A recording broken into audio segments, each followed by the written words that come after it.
Hello, everyone. Welcome to Strategic Boardroom. Welcome to the Strategic Business Growth Multiplier. It's good to see you. My name is Mark Dolfini, and you are in the right spot. If you're here to learn how to grow your business and possibly even scale your business, growing and scaling are not the same things, although those words are getting thrown around very interchangeably right now on social media.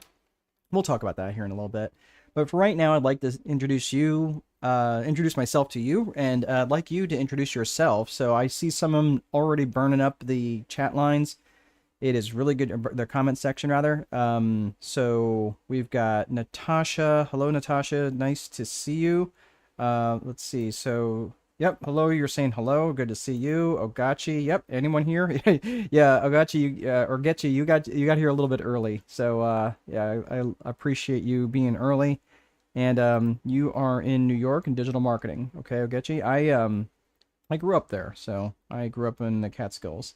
So hopefully you are enjoying this beautiful weather like we are here in the Midwest. I live in the Midwest now.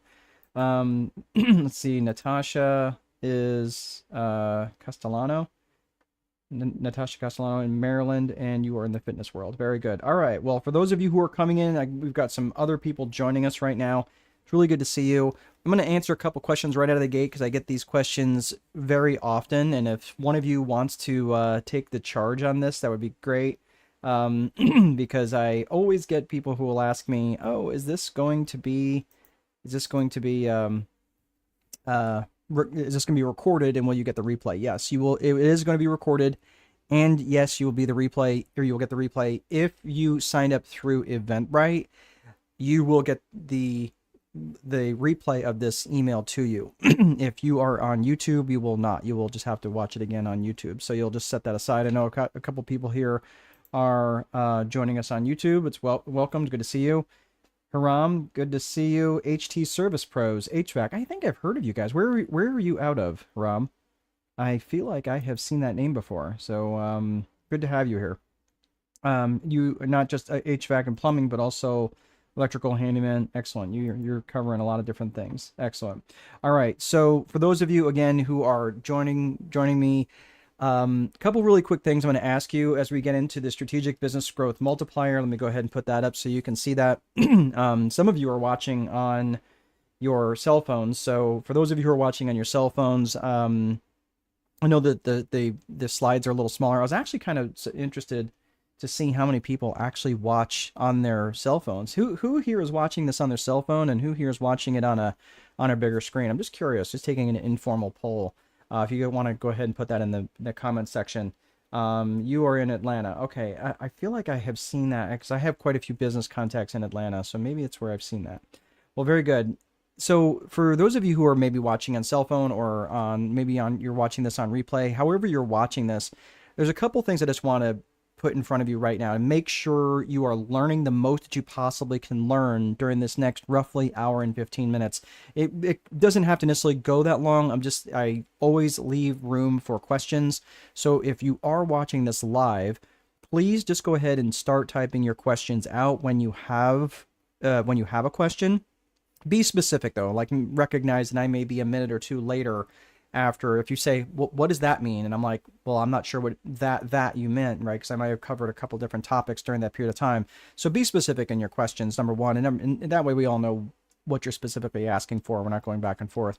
But as you're asking those questions, what I want you to do is I want you to stay completely plugged in during this next hour or so.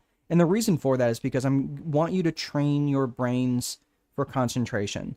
I hear all these people coming up with, oh man, it's hard for me to concentrate, and staying distracted. Look, your mind is a muscle, and training that muscle to stay plugged in during a period of time, I know is tough for some folks.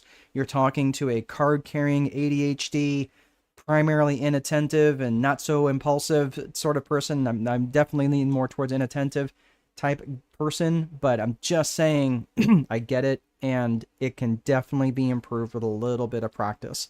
So if you're on your phone, if you're doing other things, please try to limit your distractions during this next hour, because I don't want you to miss anything. I don't want you to miss anything really important, because this can really be foundationally transformative for you. And I want to make sure that your time spent with me is valuable and valued. Natasha, you are on a cell phone. Okay, great. You think you're the only one that's answering questions today. You and Haram. All right. So, again, for those of you who are joining, let me know where you're from and what line of your work that you're in. And the reason I'm asking this too is because as I go through and start answering questions, or as I bring up topics, from a strategic perspective, I want to make it relevant to you and your business. So, and the reason for that is because we're going to be establishing a strategy for your life and your business. And strategy inherently means top down, not bottom up, not granular to big picture, but big picture to granular. That's what strategy means. That's what being strategic means. So we've got a couple other people. Let's see, Tingshan. Tingshan, you are in Canada. Excellent. Glad that you could join us today. So that's the one thing. So that we're going to be taking a strategic approach to managing your life and your business. So we're not going to get super granular on different things. We're talking strategy. We're talking big picture, right? So I want you to understand that we will be talking some tactics, but of course you guys all have different businesses. You all have different avatar. You all have different core purposes. We're going to be talking about those things here in a little bit, but I want to make sure that you understand the difference between a strategist and a tactician, right? Tactician is good as a very specific, granular things. A strategist is going to group those tactics together and find the best tactician. So again, the fact that you're here, you're interested in leadership, you're interested in being more effective in your organization and bringing together the best people for your organization, especially if you're trying to grow and scale, you are going to need people. You can't do this by yourself. And this is where right now I'm building a sales team. And the reason I'm building a sales team is because I have a really cool piece of infrastructure that is going to help out a lot of people in the restaurant world. And I've got a piece of infrastructure that I can bring to that, and I want to have some people that will be able to sell, in addition to me putting that in front of other people, right? So I have to bring others into my organization so I can leverage their time, right? That's how you grow, and especially it's how you scale. Okay, so Haram is saying you are on a cell phone as well. Okay, interesting. You know, it's kind of funny how many people actually watch this on a cell phone. I never really gave it much thought before. I just assumed everybody was just on a computer, right? Chilling out. All right. So who is this for? This is for established business owners with employees, or it could be entrepreneurs who don't even have a business yet, but they know you're going to be bringing people on board. Or, right, maybe you have an established business, but you don't have employees yet. All right. Now, who is this not for? Now, I'm going to say it, but before you bail, just hang tight with me for a second. This is not for the solopreneur who wants to stay that way. And especially in the US, there's a lot of solopreneurs. Out of the 36 million that reported on the last census, and I believe the last census was 2023, 32 million non-owner or non-employer businesses were identified. That means 32 million solopreneurs. That leaves about 5.7 million that actually had employees. Okay, so you solopreneurs are literally the backbone of the American economy, and I suspect that's probably pretty similar among many other countries. But here's the thing: you do rely on other people. Even though you're a solopreneur, it doesn't mean that you don't rely on other people. It doesn't mean that you don't rely on vendors or subcontractors or suppliers. Okay, so I want you to understand that even though you're a solopreneur and you're totally fine staying that way, I want you to understand if you're going to try to just do this on your own and not bring in anybody else ever, you're going to have real trouble growing and scaling your business. So bringing in others into your organization has a natural scaling effect on your business. Now, I'm going to tell you something that a lot of other people are not going to tell you. And I don't know if for those of you who are maybe noticed this, but this is the interesting thing that I'm seeing this trend on social media right now, is there's a lot of folks who are getting out there saying, oh, if you're trying to grow your business, if you're trying to scale your business, this is what you need to do. I'm going to tell you a couple of truths, is that you cannot scale a broken business model, and not all businesses inherently are scalable. And I'm telling you this truth because there are just some businesses that you just can't scale. And I'm telling you this right now because There's a lot of people who are under the impression like, oh, I'm really trying to grow and scale this business. And I'm like, look, man, you've got a broken business model, and that broken business model is never going to fix itself. Now, it doesn't mean that it's not worth doing. You might be making a lot of money on it, right? But if you're trying to get into something that's scalable, you might have to just use that side hustle that you're doing that's helping you make a bunch of money as a lifeboat to get you to something else, right? That's exactly what I did back in 2009, back when the economy fell apart. And I'm pretty handy at building or fixing things, not building things, but fixing things. I can fix pretty much anything with any appliances, electrical, plumbing, anything around that, anything mechanical. I'm actually pretty good at fixing. What I'm not really good at is like framing in a window or like hanging a door. Like carpentry is not my thing, right? But I can fix a lot of stuff. So I used that handyman type business as a springboard to something better because it was very profitable. It was highly profitable, but it was long, long days. It was like 12, 13, 14-hour days sometimes. But I was making sometimes between $1,000 and $1,500 a month. Is a handyman business in my market scalable?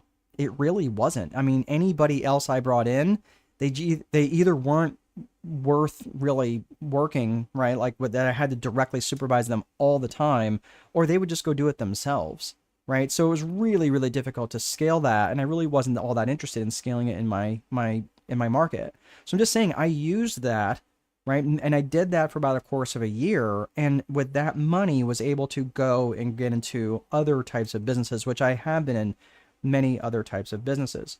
So let's take a look. We got a couple people out here. Natasha's saying, I don't have employees and don't plan to have any. And that's fine. I'm not suggesting that you don't have to have employees. What I'm saying is that you do need other people, and that might be marketing professionals. It might be sales professionals, right? It could be someone else who does this fractionally. Okay.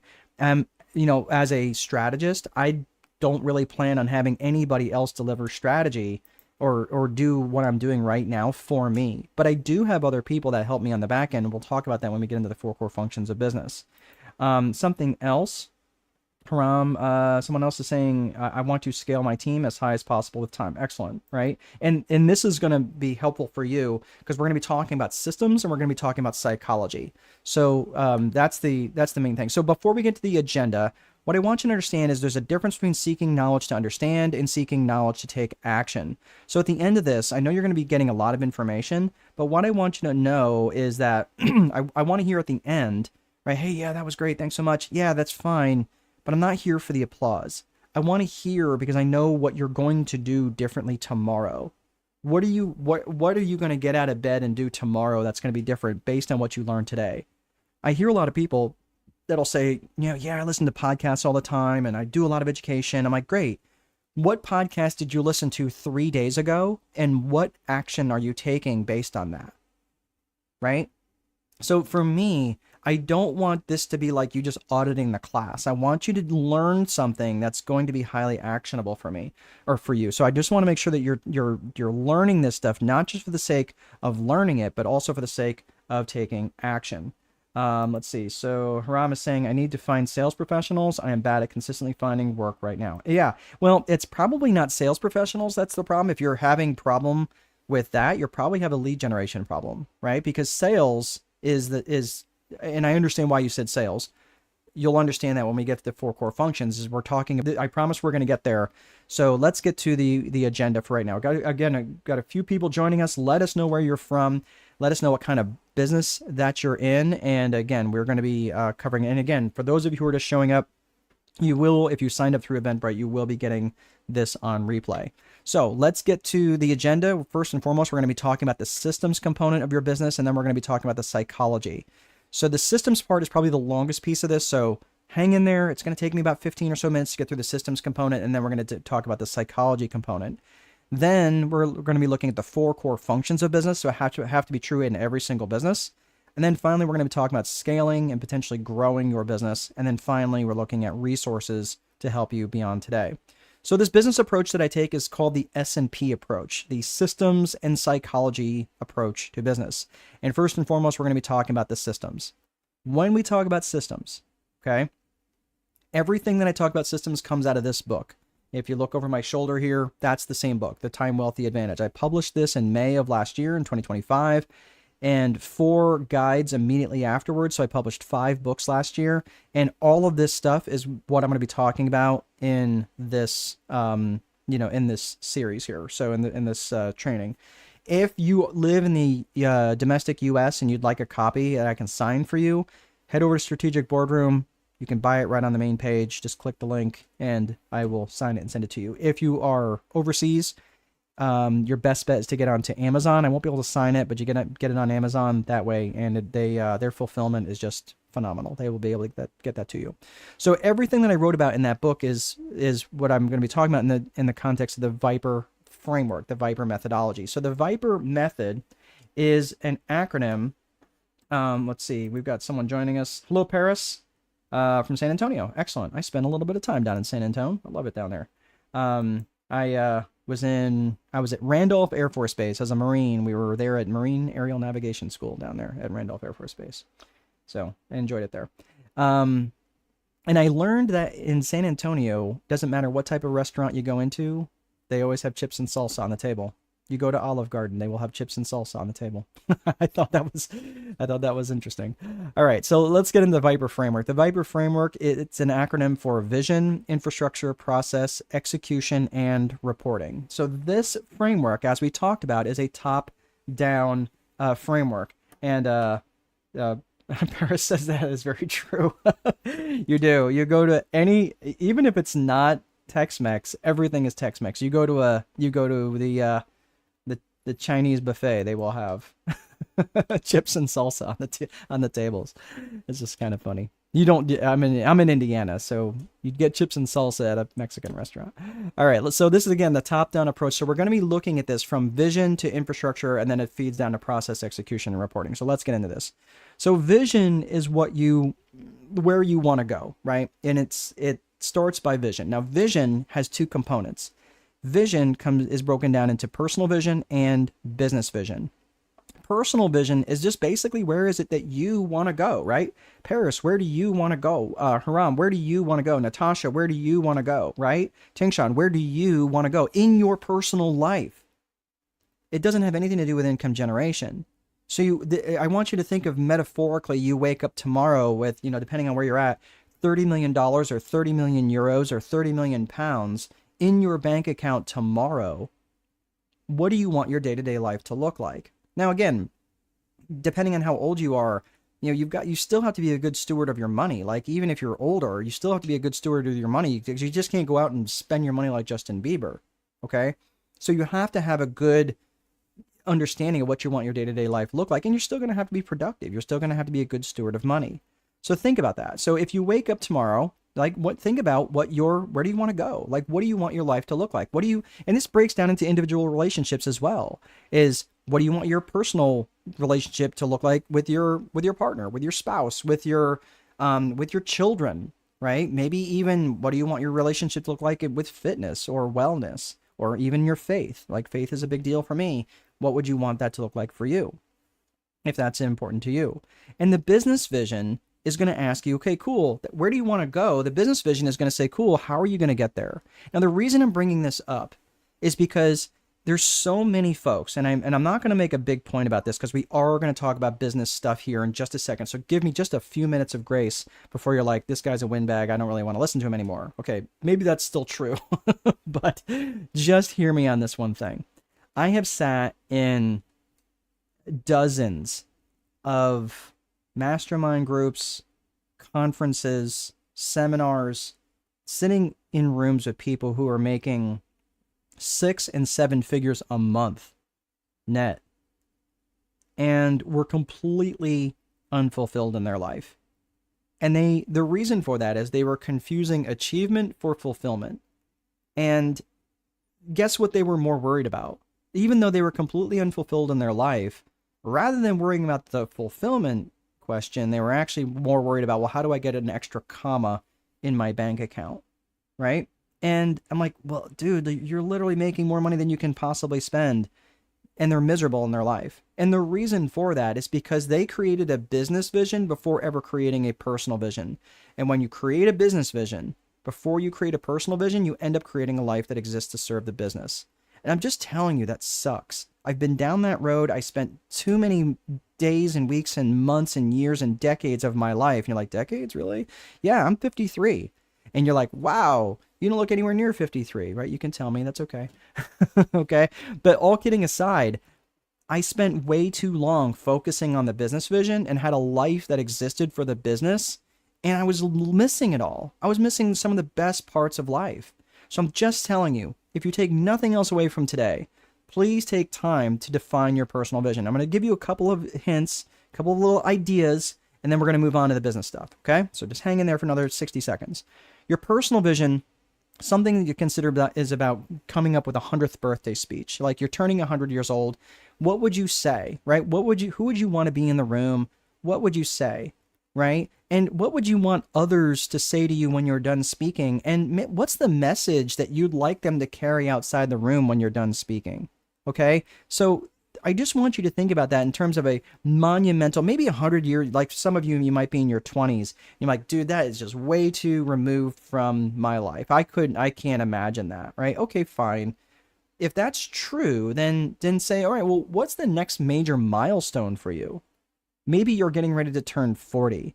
Maybe you've got a child that's getting ready to graduate high school. Whatever the next milestone is for you, use that as your next point and start to think of what would that speech look like and use that to create your personal vision. All right. So that's your personal vision. Let's get into business vision. Business vision, when you're defining your business vision, again, we're talking big picture here and we're getting into more narrow details. So hang in there with me, but we're talking about 3 C's of business vision, 3 C's of business vision, and they are your core purpose, your core values, and your client avatar.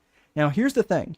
These 3 things, anytime that I have been brought in to a business where they've got struggles with their employees, they've got struggles in profitability, they don't have enough customers, they're struggling in one or more of these 3 areas. I can guarantee it. And I'm gonna show you what each of these 3 areas are. So again, we're talking foundational. So we're talking about being strategic. If you're coming here for tactics, you're going to be disappointed because you build the tactics off the stuff we're learning off of this strategy. And I'm telling you, it's kind of interesting because I've been watching the numbers. I can see the numbers on the call and I see the numbers go up and people hang out for a couple of minutes and then they leave. Now, maybe they're busy. That's fine, right? Maybe they're busy. Maybe they're going to come back, right? Sometimes they don't. But it's interesting how many people are looking for that nugget and they're like, oh, well, this is so basic. I'm not going to do it, right? Well, you're never going to get more advanced unless you're doing these basics. And I'm just telling you that if you're looking for the advanced stuff, but you're not doing the basics, that's how mastery is achieved, by doing those boring basic things over and over and over that you're willing to do that others are not willing to do. So I don't want to hear that, oh, I just get bored, I get shiny object syndrome, I just get distracted. That's fine. But again, remember what I talked about in the beginning of training your brain to be dialed in? This is what it's going to take. This is what it's going to take. All right. So let's talk about the 3 C's of business vision. So the 3 C's of business vision, the first one is core purpose. Core purpose is specifically what business are you in and what problems do you solve? And it's important that you are specific. So let me say that again. What specific business are you in and what specific problems do you solve? Don't just tell me you're a realtor. That tells me nothing. That tells me nothing. Like, okay, so do you sell residential properties or do you sell commercial properties? Well, yeah, I kind of do both. All right. Well, okay. Well, that's not helping me, right? It's not helping your case when you're trying to do all these different things. And the problem is when you're trying to do all these different things, the people get very distracted by what it is that you do. They don't feel that you're really the master of what it is that you do. Think about this for a second. Let's say that you needed heart surgery. Let's say that you need heart surgery, okay? Would you go to a surgeon that specializes in heart surgery or a surgeon that can do heart surgery and nose surgery and foot surgery and maybe will sell you some essential oils before you leave as well? The answer should be obvious. You want the expert, right? Well, think about that in terms of how your clients are perceiving you. So when you're saying, like, especially on social media, there was a guy who his core purpose, and I'm gonna change his name, but his core purpose was he was a residential real estate investor. Like that's what he was known for, and I think he did wholesaling if I'm remembering right. And like his name was he called himself like Real Estate Ralph. Okay, not his real name, but Real Estate Ralph was known for this, and he even owned a specific color. Right, his color was yellow. So Real Estate Ralph was known for being really, really good in this space, right? That's what he was known for. He owned the color yellow. So Real Estate Ralph or Real Estate Ralphie, here he was, and he would post all this stuff about real estate all the time. And then out of the blue, he starts posting stuff about money. I was like, dude, what are you doing? And Real Estate Ralphie literally in a moment destroyed any brand recognition that he had. I'm like, dude, I am so confused. Like, did someone hijack your page? What are you doing? Selling me like $11 mushroom coffee at the expense of your brand. It made absolutely no sense. We're going to talk about that when we talk about strategic planning. But this is really important that you know the core purpose of what it is that you do and be obnoxious about that. Be obnoxious about what you don't do. All right. So that's your core purpose. Next is your core values. Your core values are what matters to you about this business and how would the world be worse off if you went out of business. Think about this in this context, right? Your core values help define your company culture, even if you're a company of one. Your core values define your company culture, and your company culture and your company brand are inextricably linked. What do I mean by company brand? Your company brand is what is experienced by the public, by your avatar. So when they see like when you drive by Starbucks, are you going to be driving by Starbucks and expect to hear like big speakers out front blaring like Megadeth music? No, that wouldn't make any sense, right? Like metal, like heavy metal, like that would make no sense. Like, wait a minute, that's not their brand. What, like it's so weird, right? That's why like they're very aligned in their core values. They know what they're about, they know what they're not about. So think about this in terms of your core values. Your values are, they're basically, your core values are values that you have that where you're willing to get up and act. That's how you know something is a core value. I value peanut M&Ms. Am I willing to go to war over them? No.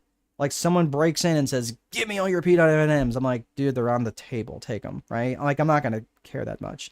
Someone comes in and tries to take my family, that's going to be a different problem for them, right? That's going to be a real problem for them, right? So that's why I'm saying, like, because that is a core value of mine. My family is a core value of mine, right? So I want you to think about this, and the reason why that's important is because your business is just an extension of you. And your core values of your business are an extension of your personal core values. So as you're bringing other people into your organization and as you're attracting customers into your organization, you're going to want these people to be aligned with your core values. Am I making sense? Say, yes, Mark, I am absolutely making sense about core values. Even if you don't have yours defined, that's fine. But take the time to start to define these, because as you grow and as you're making a bigger impact on the world, your core values are gonna start to squeak out in different places. I have my core values very well defined in Strategic Boardroom. You know why? Because it brings the right people that I want to work with, and guess what it also does? It repels the people I don't. Again, like I mentioned, there's people who already hopped off this call. Guess what? They were not my avatar. They were probably like, I don't want to, or again, they could be busy. That's fine. But let's just assume they weren't busy. And they're like, I hate this guy's face. I can't stand his voice. He thinks he knows everything. Whatever they think. And granted, maybe all those things are true. I don't know. But I genuinely like to help people. I genuinely want to educate people. That's why I don't generally charge for these. It helps me help as many people as possible. And that's why I do these, right? It's aligned with my core value. Education, educating and teaching other people. That's part of alignment of my core values. So again, I want you to just understand that it's like being magnetic. And magnetic is attracting, but it's also repelling. Okay, so that's why it's important to have your core values. Excellent. Thank you, Haram. So we talked about core purpose. We talked about core values. Now let's talk client avatar. Client avatar is who specifically and ideally do you want to serve? Who do you want to serve? And this kind of dials into like target market and target audience. So when you're starting to think about that, I want you to break that down into geographic, demographic, and psychographic. So this is pretty straightforward. From their geographics, where they are, right? So geographics is where they are. Demographics is who they are. Like again, so you got geographics is where they are, demographics is who they are, psychographics, that is how crazy they are, right? How psycho they are. No, I'm just kidding, right? So geographics is where they are, demographics is who they are, like are they married, are they single, are they old, are they young, are they rich, are they poor, are they educated, are they not educated, right? But psychographics is how they think and how they buy, how they think and how they buy. So when you're thinking about psychographics, I want you to think of the phrase ALIA, A-L-I-A. So you're thinking of their attitudes. What are their attitudes? What are their lifestyles? What are their interests? And what are their aspirations and goals? Think about this for a hot second, right? So Paris, if you knew of someone, and some of you are just joining, just let us know where you're from and what kind of business that you have. So for those of you, like, again, if you knew, Paris, what someone's goals were, wouldn't it make sense that you might actually be able to create a relationship with that person and maybe help align with their goals? Wouldn't that make sense? Even if your product or service doesn't necessarily deliver their goals for them, right? It might be more of what you don't do. But the thing is that I think people are so focused on the sale and not about building relationships. I am significantly more interested in building a relationship than I am getting a sale. Because a sale is a one-time thing. A relationship is forever. And that's why I want to know my folks. And later on, I'm going to invite you to my school community. And right now, there's no charge for it. And I'm bringing people into that school community who want to continue to have a conversation with me. And for those people who aren't interested in that, that's okay. That's fine, because they're probably not who I want to attract. But this is where volume handles a lot of things. So we'll talk about that here in a second. But start thinking about what attitudes do they have towards work? What attitudes do they have towards life? What attitudes do they have towards education? Right? Make it relevant. What are their lifestyles like? Are they a young, jet-setting type of couple? Or are they single? Are they married? Are they dog owners? Are they cat owners? Right? Dog and cat owners are, right? Are they coffee drinkers? Are they tea drinkers? Like, what do they do? Right? What are their interests? Are they interested in NASCAR? Are they interested in World Cup? Either way, once you understand their interests and you can get and have relationships with these people, that's why psychographics is so important. So you understand them, and now you can reach them much more clearly and have relationships with them, and not just in your marketing, but overall. So those are the 3 C's of business vision. Okay. So tell me, like, go ahead and put it in the chat. Is these 3 C's of business vision, which ones do you feel are really dialed in? Like they're like a 8, 9, or 10 from a 1 to a 10. And which one of these do you feel like, I've got some work to do? I really got some work to do, right? I will tell you my core purpose, and I've been teaching this for a while. I would say, like, yeah, if you asked me this time last year, I'd be like, yep, I'm a 9.5. And then I really started peeling it back about really what my core purpose is. And I love to educate. I love to bring strategy. I'm not a business coach. That's not what I do. But I do educate. Right, I do coach. I use a coach I use that as a type of training. Right, holding people accountable. So I use the tools of a coach for sure. And some people affectionately call me that. They'll call me coach. But am I a coach? No, I'm a strategist specifically. But what do? I educate, and I fundamentally save people a lot of time. I save people a lot of time from making mistakes that I've seen that are very apparent to me from top down. Okay, so I have this bizarre ability to go big picture down in the details and very relevant details around the 4 core functions of business: lead gen, sales, operations, and accounting. And then I can come back out and we can tweak that again, just like a clock, like someone who works on a clock, right? Or a watch, like a watchsmith, right? So these are the sorts of things that I do. And that's really important for you in terms of your core purpose and core values and client avatar. So for me, I will say I was at a 9, right? 9.5. And then I was like, I'm really kind of at a 7. And now I'm probably back at a 9.5 again, because I really took the time to write down my core purpose. So where do you feel you're at? I put that in the comment section. Where do you feel like you're really strong? Core purpose, core values, client avatar. You really know what you're really specific in those areas, and which ones do you need some help with and some work on. So again, you don't have to write it in there if you don't want. I will not blow you up, but I just want you to think about that. You're more than welcome to share that. All right. So that is vision. That is vision. That is personal vision. And that is business vision. Let's get to the I in the Viper methodology, which is infrastructure. We're going to start to pick up the pace here a little bit. So infrastructure is the bones of the business. It's the desks, it's the chairs, it's the software, it's the websites, it's your payment processing stuff. It's all the bones of your business, right? And it's all the boring stuff that people don't generally think about. So Hiram is saying your avatar is a 3. Oh, wow. Okay, good. So you got a little bit of work to do there. All right. Purpose is an 8. Value is an 8. Value is a 6. Core values is a 6. Okay, perfect. Yeah. So you got a little bit of work to do, especially with your client avatar. And when you get dialed in, Hiram, on your avatar, I'm telling you, it is like the world explodes, because all of a sudden it's like, oh my gosh, yeah, I'm narrowing it down and getting more and more focused. And it's like more and more people start actually coming to you. You're like, how does this work? It's because you're much more specific in your marketing and how to actually find these people. So excellent, good self-observation. So in terms of infrastructure, again, you got your desks, your chairs, your websites, all the things that are the bones of the business. So you might be thinking, I mean, this is a really, really critical part of the system of your business. It's absolutely crucial that you have infrastructure built out. You might be thinking, well, if that's so true, then why does vision come first? Well, let me put this in some context. Let's say that Hiram, okay, let's say that part of his vision is to lay on the beach in Spain, rubbing cocoa butter on his belly, okay, for 2 months out of the year. If he builds an infrastructure that's going to require him to return emails and phone calls in a timely manner, that's going to be a horrible experience when he's trying to lay on the beach for 2 months out of the year rubbing cocoa butter on his belly, right?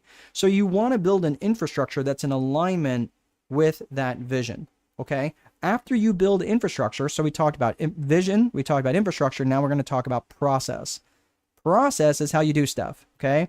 It's from a tactical perspective and it's from a strategic perspective. Tactical is just what you do every day, right? It's how you do stuff, your standard operating procedures, your checklists, things like that, your day-to-day activities. It's your opening procedures, it's your closing procedures, it's how you prepare bank deposits, how you answer the phone, all the boring day-to-day stuff that really nobody ever really takes time to write down. That's what tactical process is from day to day. If I was to draw a box around infrastructure and tactical process, that is the business system. That's it. It's no more complex than that. And I want you to think about this, like with this system, this is the, Hiram says, sounds like paradise already. Right. Yeah, laying on the beach, rubbing cocoa butter on your belly. The tactical part of process, or that the infrastructure and tactical process, like think of that as like the battleship. Like that's a warship, and that's sitting in the harbor. Strategic part of process, that's strategic planning. That is what takes the warship and the battleship out of the harbor and says, let's go out and make some trouble, rather than just being moored to the harbor and then just getting battered around by whatever economic winds happen to be blowing through at the time, right? This is about being strategic. This is about taking this boat out of the harbor. And to do that, you need 3 P's, and that is people, purpose, and promotion. People, purpose, and promotion. So the people part of strategic planning is, who are you going to need? It's very, very common for entrepreneurs, okay? And again, I know some of you had mentioned like you are a solopreneur and you want to stay that way. Totally fine. But here's the problem with that, is that when an opportunity comes along and you have that idea, you know, that business idea of when you're standing in the shower, right? Ask me how I know. So I've got all these business ideas. Well, the problem is, entrepreneurs generally, they go, oh, how could I do that? They think of how instead of who. How can I do that instead of how can I do this thing, rather than who do I need to help me with this? Who do I need to help me with this? Not how can I do it. That's what a true entrepreneur does, is they're out there finding people to do the things that they're not great at. Okay, so I want you to think about this, not just the people that you're going to need in your organization, but who are you actually going after? This might be part of your strategic planning, which would be part of purpose, which maybe you're going after a whole new avatar. Where did you hear that before, right? And the 3 C's of business vision, right? Maybe you have been going after single individuals and now you're going after married couples, right? Maybe you're going after younger people and now you're going after a slightly older crowd, right? Whatever part of the strategic plan happens to be.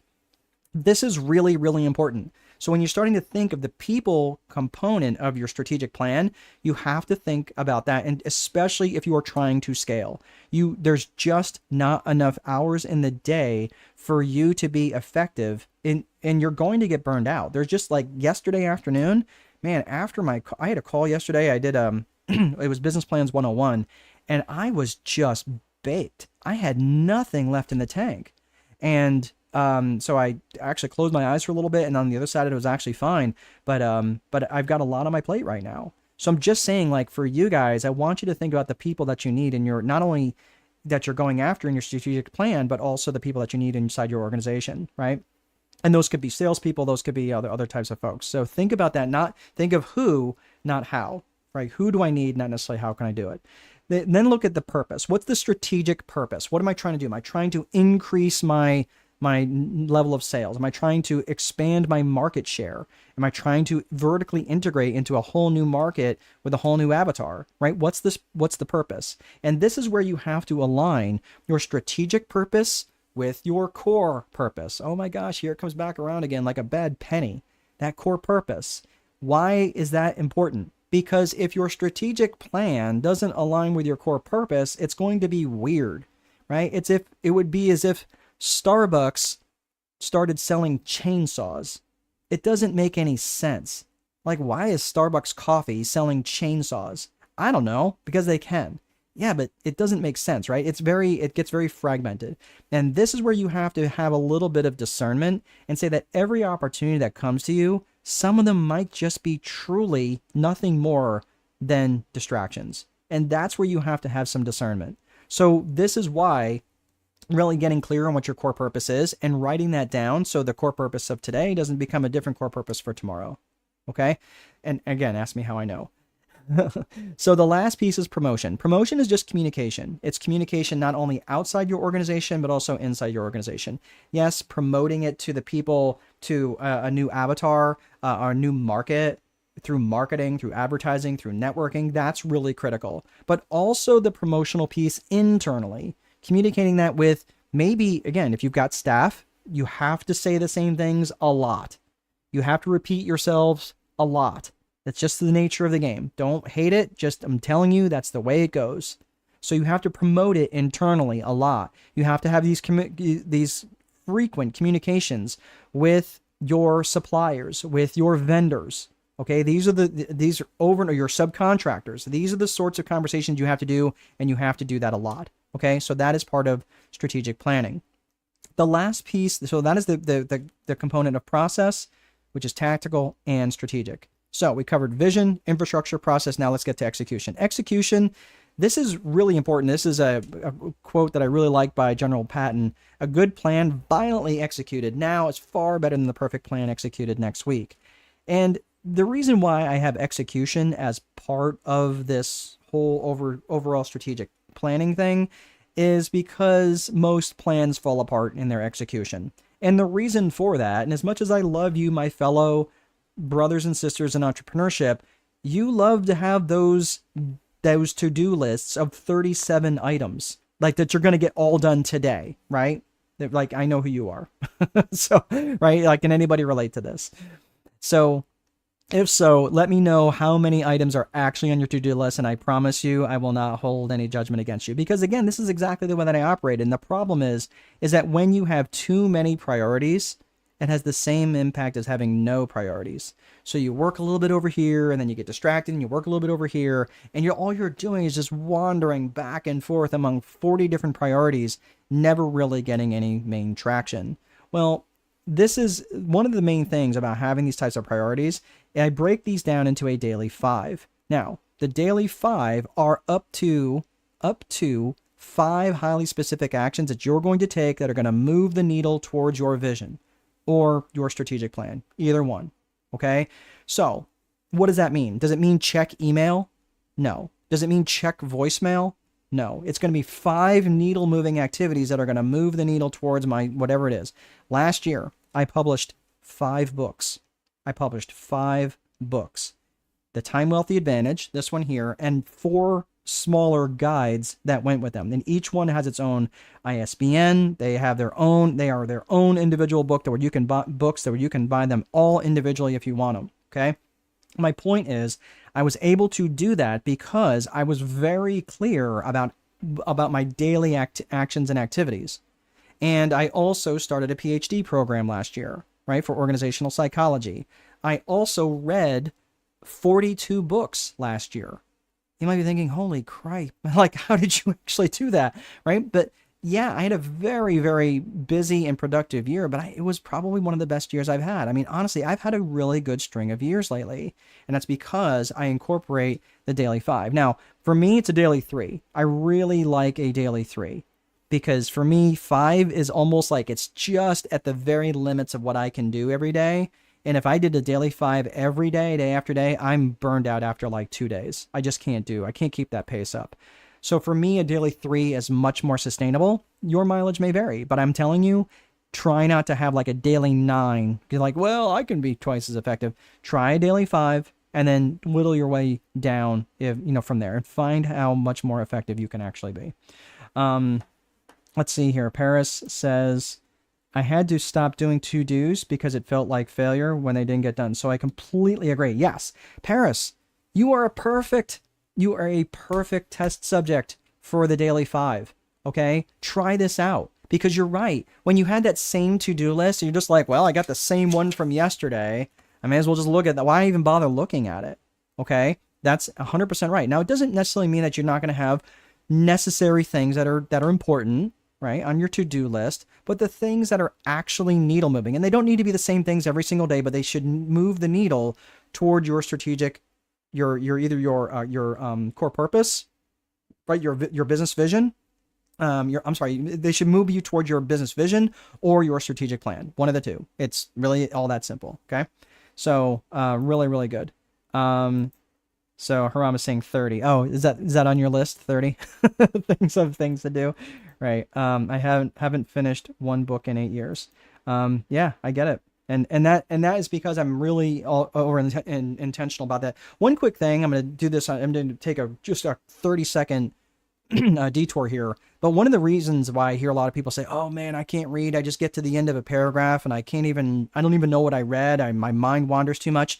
One of the things that I learned from a guy, his name is Jim Quick, and I get nothing for referring the guy. I absolutely think the guy is a genius. If you go on, you might find him on YouTube. I think that's actually where I found him.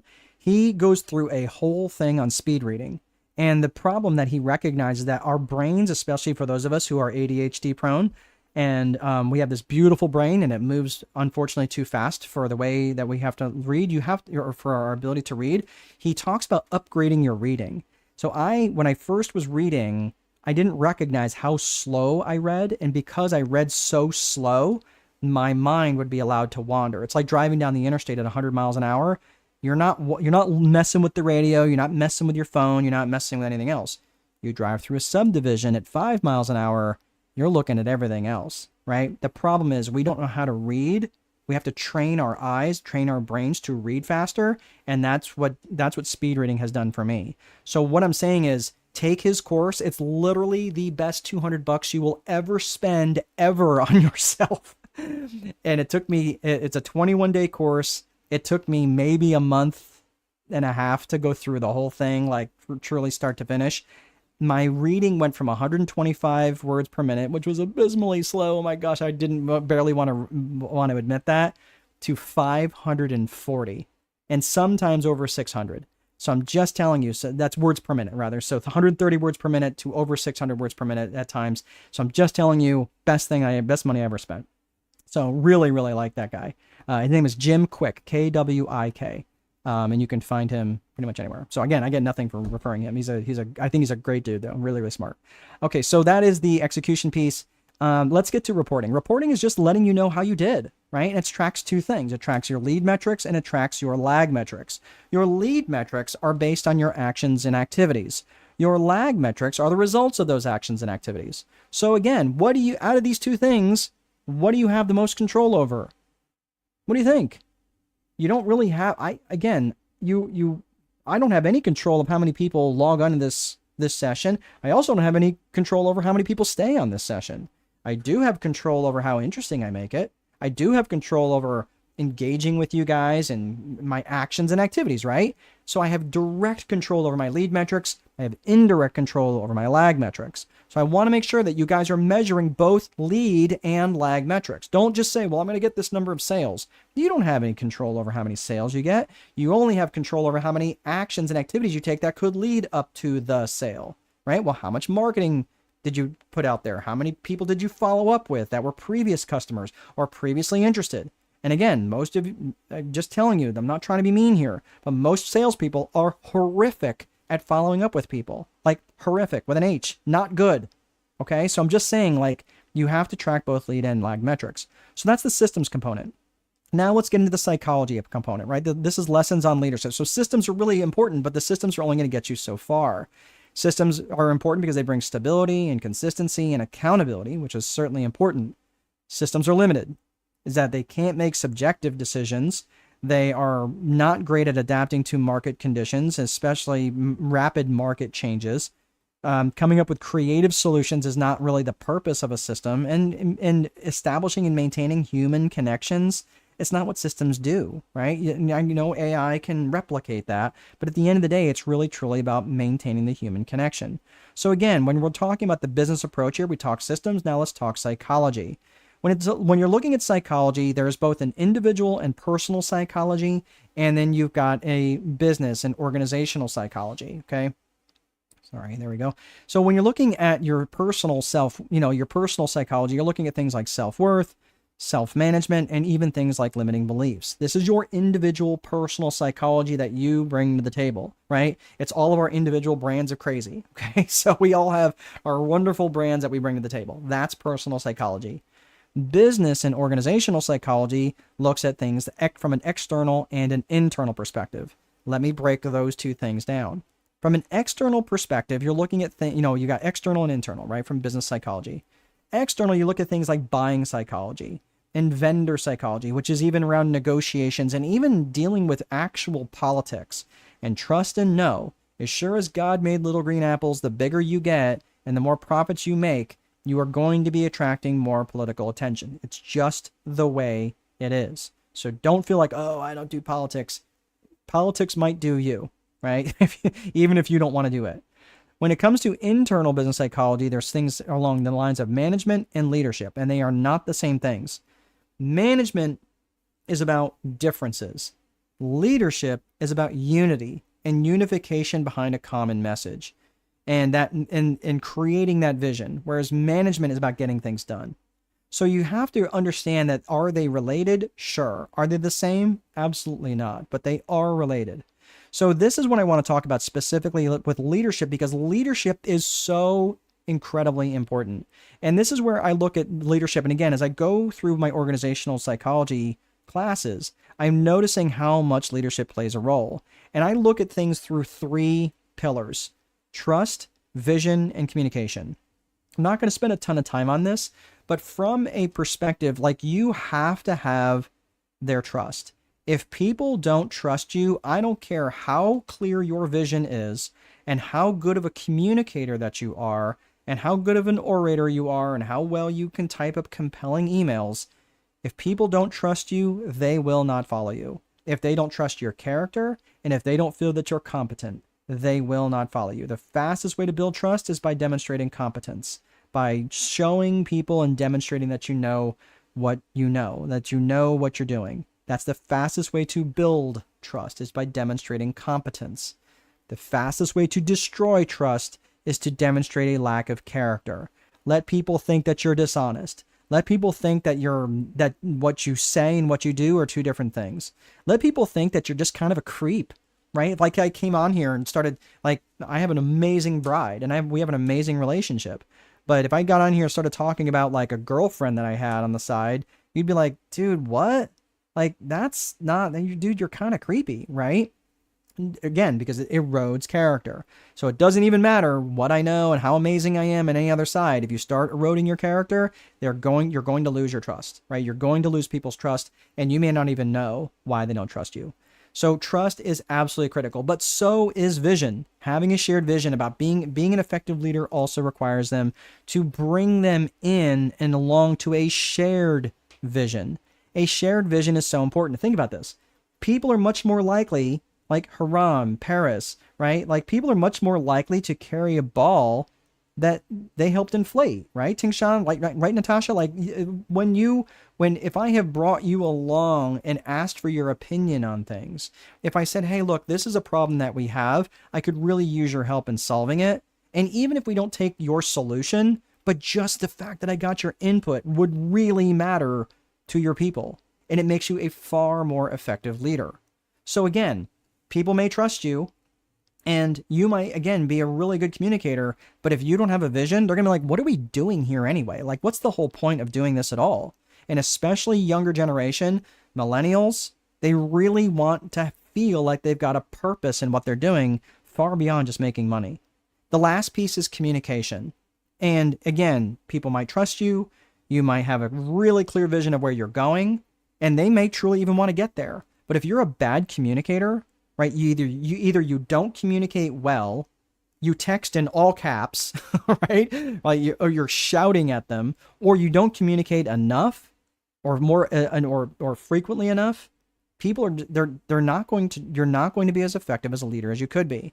So understand this: trust, vision, and communication. It takes all three, just like equal legs of a stool.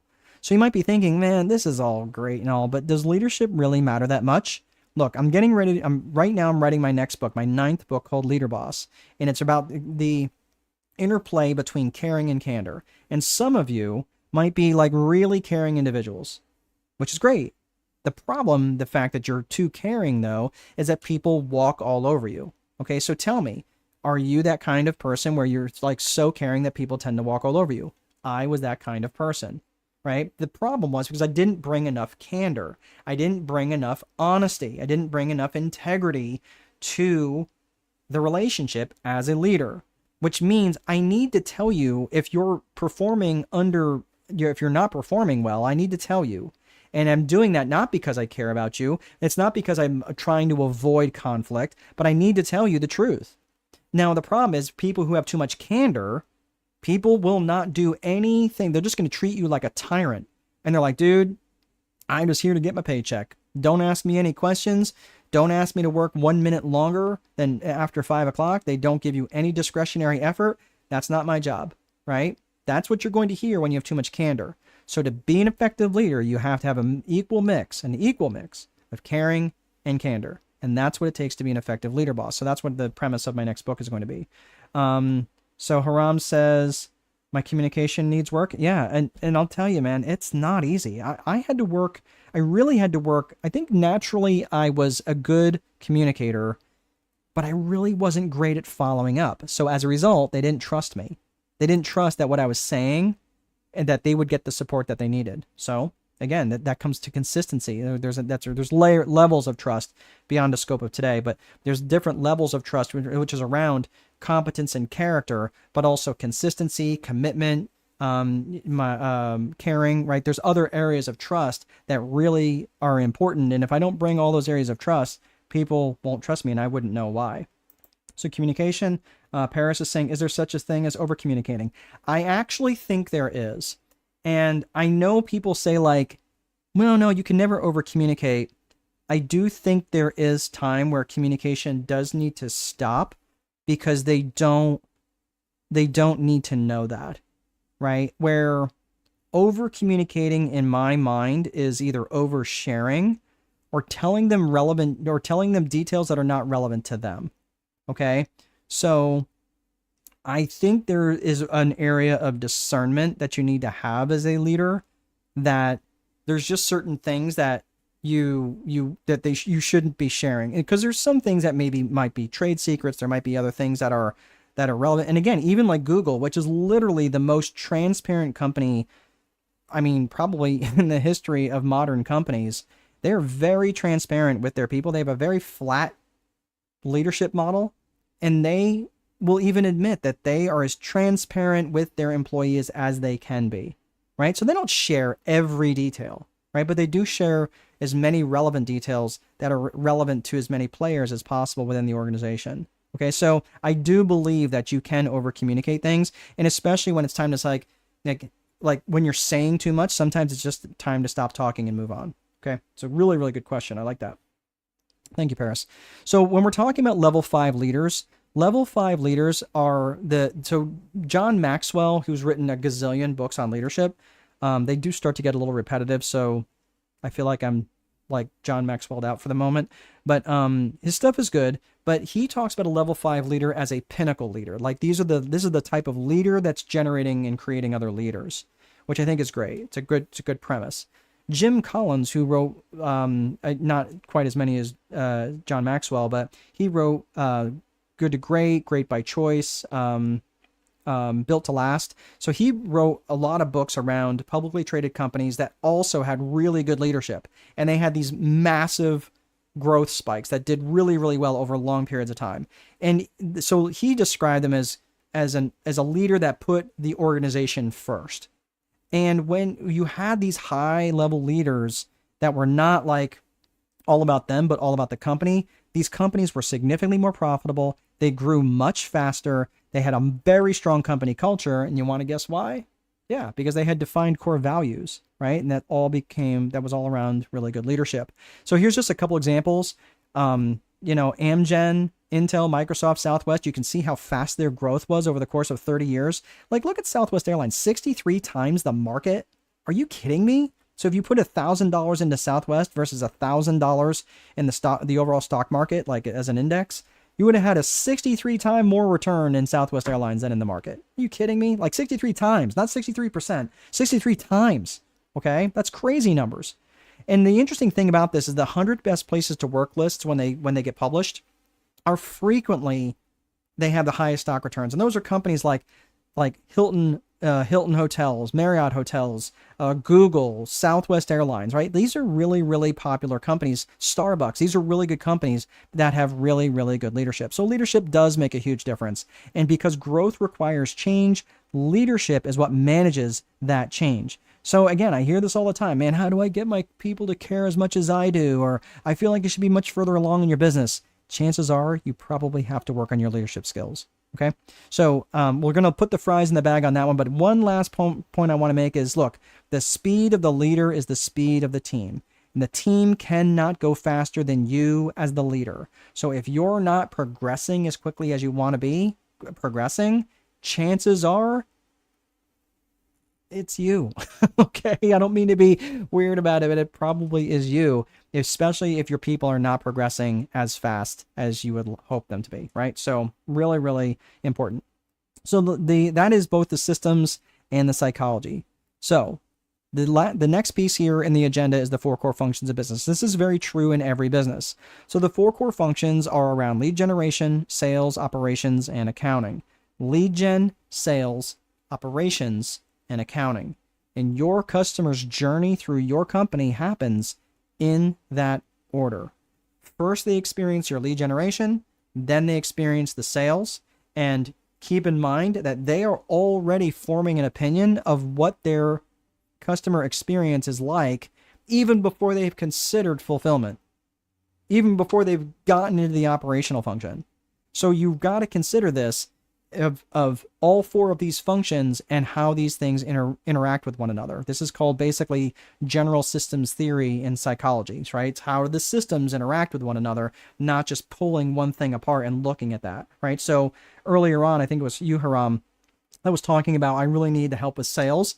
Realistically, you probably need help in lead generation and sales because those things are both interrelated. You cannot separate them and think that the person's just going to experience one area of lead generation. And this is also why I'm not a big fan of marketing companies just handling your marketing just like they handle everybody else's marketing, because it doesn't differentiate you enough. Okay, so not saying you have to bring it in-house, but I want to make sure that you're working with someone who can help you with differentiation, because that's what's going to really drive your pricing. So now we're going to be talking about scaling and growing. All right. So when you're looking to grow, when you're looking to scale, let's go back to the 4 core functions of business. When you're looking at your lead generation function, this is when you're looking at targeting your client avatar. Where have you heard client avatar before? That's right. Back in the 3 C's of business vision: your core purpose, your core values, and your client avatar. So when you have your client avatar, you know exactly who you want to work with. And it's also much easier for you to direct your marketing towards, right? Because you know their geographics, you know their demographics, you know their psychographics, you know their ALEA, which is what? Here's a quick review.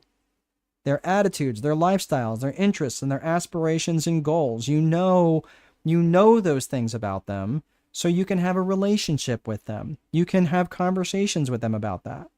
All right? And these are the people that are massively that are just crazy fans for you, and these are the clients that are going to bring most amount of money with the least amount of drama. And when they know that they feel that they know you well, again, I had several people, so I'm down to like this core number of people that are watching this call right now, which is interesting. Those of you who have stuck in here for this long, right, you probably are part of my tribe. Like, you are probably part of the people that I really would enjoy working with. Not necessarily that we will, but just generally like, hey, cool, we might be able to work together at some point in time, okay? I'm just saying, like, recognizing why this is so important, because your conversations with people really are the opening salvo to the entire experience that your customers are going to have. And you don't just want customers who are satisfied. That is like the base standard. When you went to McDonald's, were you like, okay, I'm left and I'm satisfied, right? You might even say, wow, that was actually a decent burger. That was a good burger, right? So you're like, okay. So you went from satisfied to good to, could you imagine going, oh my gosh, that was literally the best experience at McDonald's I've ever had in my life ever? Probably not. Has those words ever been said? You know why? Because they don't worry about differentiation. They're not really interested in that. They're worried about volume. However, if someone said, wow, that was like the best meal I've ever had, the best experience I've ever had, you have now created a raving fan. And that, in telling you, is something that is kind of the pinnacle, the cup that many customers want. They want to feel valued, and many companies try to find those raving fans. So I'm going to give you a quick homework assignment. I'm going to take myself down from here so you can take a screenshot of this. But these are the four, we're talking about the 4 core functions of business, but these are the 15 reasons why people buy. So I want you to take a screenshot of this and promise me, or promise yourself, you don't have to promise me anything, but promise yourself that you are going to do this with the 15 reasons why people buy. These are about making money. People will buy because they want to save money. They'll buy because they want to save time, avoid effort, escaping pain. They want more comfort. Well, let me back up. Escaping pain could be emotional pain, physical pain, right? Could be spiritual pain. More comfort. They will buy for better health. And you might say, well, it'll bring better health. Well, how about freeing up their time so they can go to the gym, right? Or freeing up their time so they maybe can actually make a healthy meal at home, or just have less stress in their life. How could you help them feel more love or gain praise, increase their status with their current family or tribe or friends, right? People will buy for truth. They will buy for truth, especially if they have felt lied to in the past. They will buy for growth. They will buy for novelty. They will buy to be in more control or perceived control. And they will also buy to feel like they are in contribution to others. So what I want you to do is I want you to think about this for a hot second. And I want you to think, how do you directly or indirectly, and that's the key, directly or indirectly help people make money? How do you directly or indirectly help people save money? How do you directly or indirectly help people save time and avoid effort, escape pain? Right? And I want you to come up with as many ways, like try to come up with 10 reasons under each one of these 15 categories. And all of a sudden you have 150 different reasons why people are going to want to buy your product or service, even if it's only indirectly. Make sense? This is really going to massively help you in your marketing.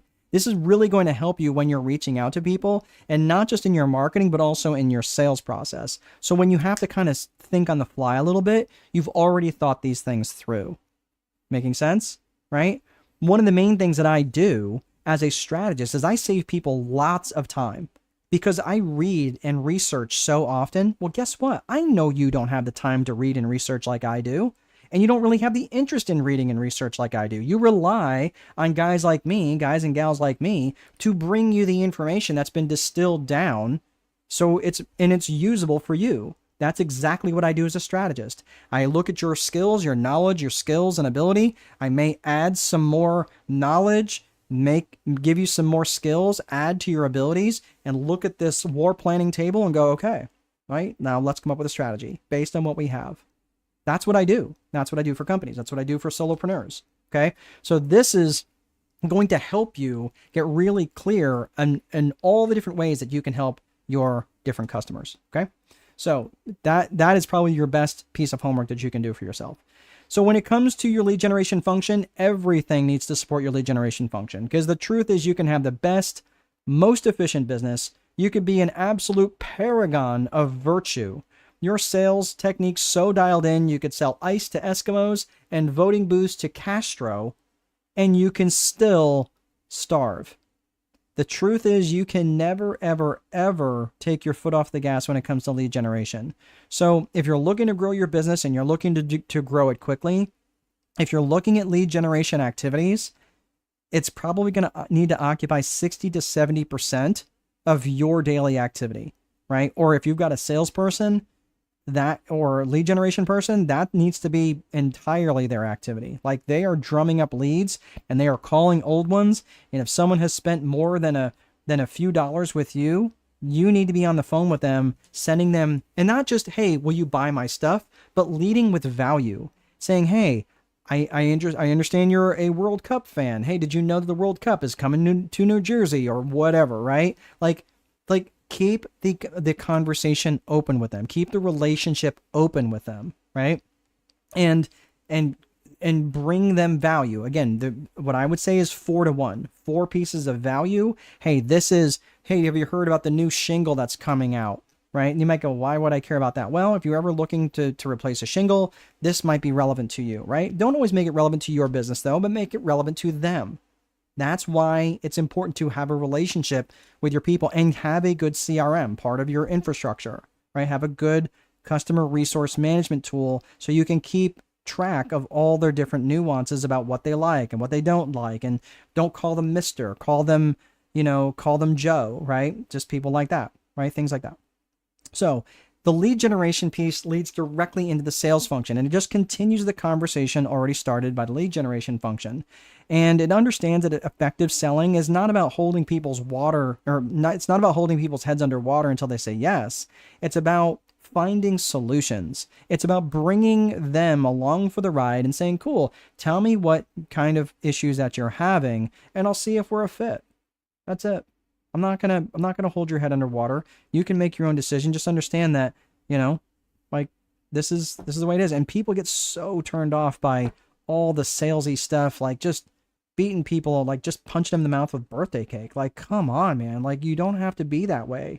Just give them a reason, give them some space, and allow them to come to their own decision. People need time for acceptance sometimes. Sometimes people need time for acceptance that they need to make the purchase. They just have to work through it on their own a little bit. And you being overly aggressive is not going to help the situation. You've got lead generation, you've got sales. The next one is operations. Operations, if you're going to get stuck, you're going to get stuck in the operational function. And generally, you get stuck being a website developer, you get stuck being a roofer, you get stuck being a baker, you get stuck being a website maker, right? Whatever the thing is, if you're going to get stuck, this is generally where you get stuck, and that's in the operational function. If you're going to ignore something, you're going to ignore the accounting. Okay? And it sounds something like this. Well, I've got more money in my bank account this month than last month. I must be doing okay. I have a degree in accounting, folks, and I have said those very words. So I'm just telling you, if you're going to ignore something, it's generally the accounting function. And that's why, again, I have an accounting degree, but I'm the least qualified person to do my accounting, because guess what? All 4 of these things are not the same skills. So this is why you're going to need individuals in your organization. And when I see solopreneurs who are completely closed off to the idea of bringing in other people into their organization, look, you're too exhausted to do the accounting. You're too exhausted to do your own bookkeeping. You're not as effective as when you're trying to do all four of these, because these are all very different sets of skills. And here's the problem.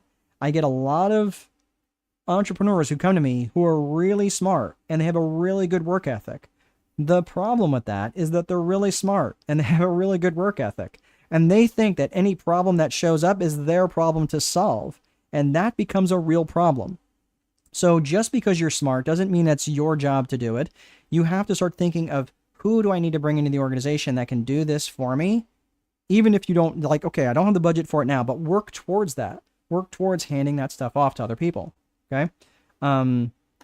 So Paris is saying, this is good. I have a solution for what people need. That's exactly right. When you're talking about the 15 reasons why people buy. Haram, you're saying, I wish I did Southwest. I wish I did Southwest more. I was aggressive with the S&P 500 and Tesla. Listen, I mean, you have to manage your risk, right? And that's okay. Don't regret the returns that you got. I don't know. I mean, you probably, if you were in the S&P 500, you probably did pretty well. Especially if you were in it over the last 30 years. But because these things are not all the same skill sets. So we're talking about lead generation, sales, operations, accounting. This is why your core values have to be so dialed in.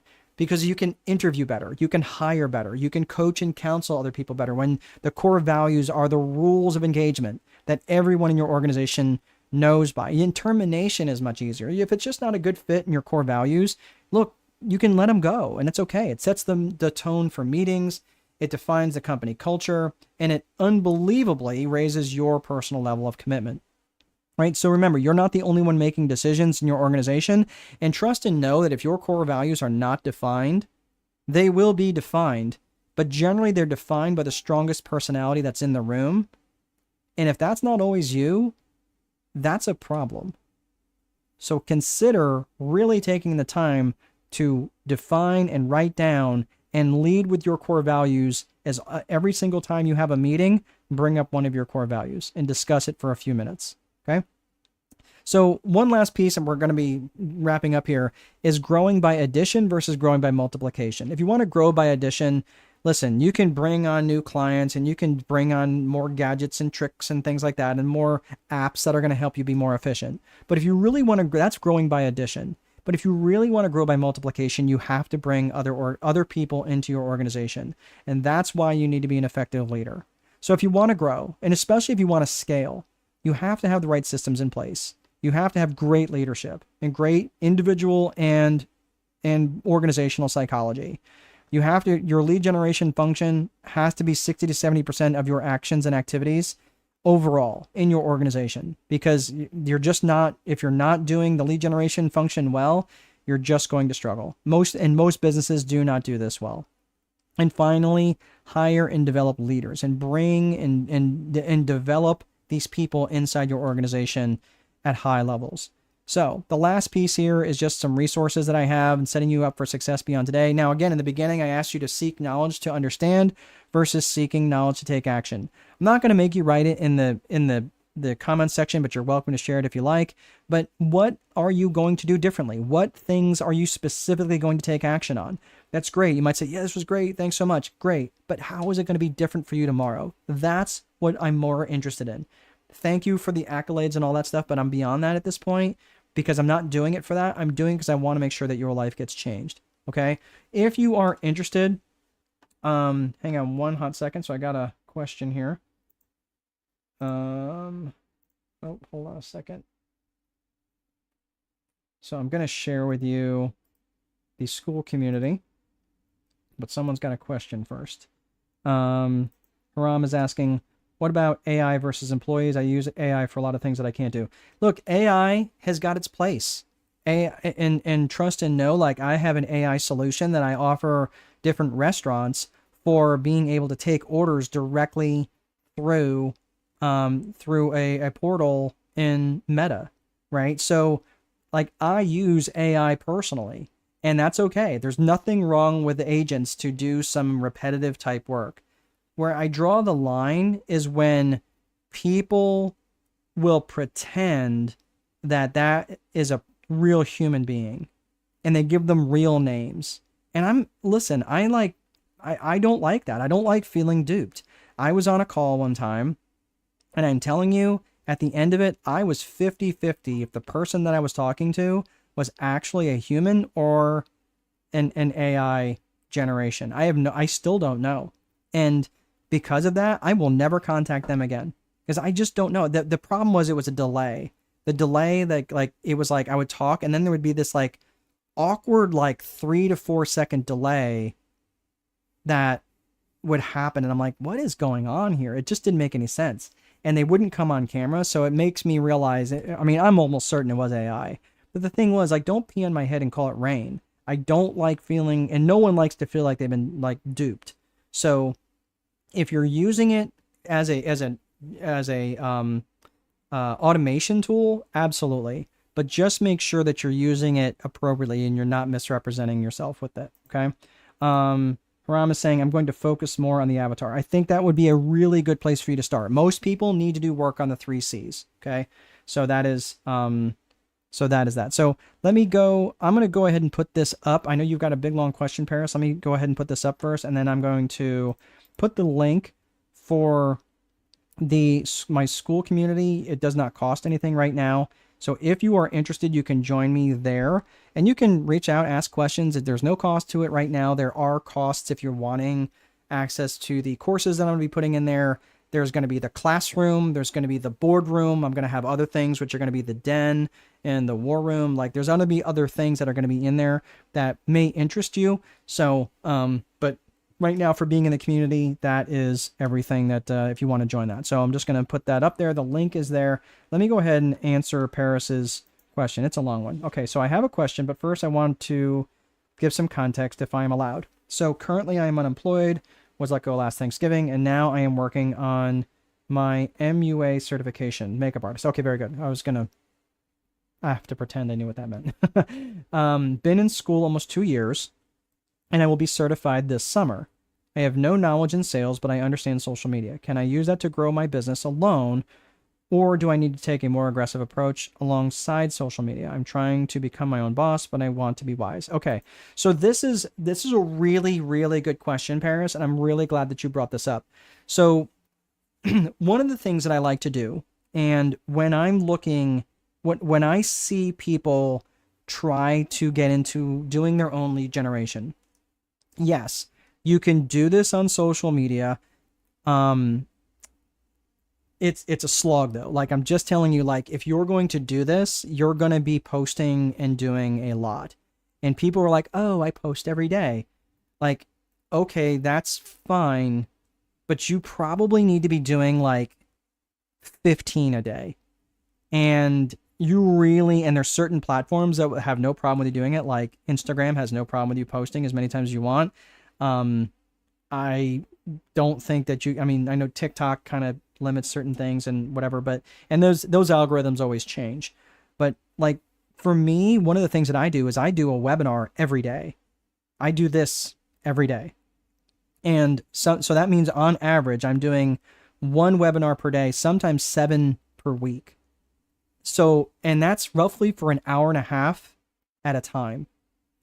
And I carve those things up and put those out on social media. But most people, this is a main lead generation source for me. I'm just cards on the table. This is one of my main lead generation sources. Is it my only lead generation source? No. I like to have my primary and I like to have a secondary that I'm always working on. Why is that? Because if this one stops working, and I've been hanging my hat on this one solely, and like for you, you're trying to use social media, well, it's going to be, and this is a really broad answer to some specific things that you need to know about. And unfortunately, just given our constraint of time, I'm going to give you just one piece of advice, and it's important that you know this. I like to fill up one media channel as much as I possibly can before I go into the next media channel. Okay? Whenever I have worked with, let's say it's a local business, and the local business would be like, they're like struggling for sales. And I'm like, well, what have you tried? And they're like, well, we've done a little bit of billboards. We've had a little bit of radio. We've tried some local cable. We've done a little bit of this, a little bit of that. I'm like, okay, Like, what do you mean by a little bit? Well, we had a billboard out on the bypass, and then we had, 3 radio ads that ran at 3 o'clock in the morning, for like a month. And then we did, I'm like, oh my gosh, just stop. Just stop. Okay. The problem is that people look at their marketing like a salt shaker, and they just kind of sprinkle all over these various channels. So this is why it's really important to know your client avatar, to know where they're going to live.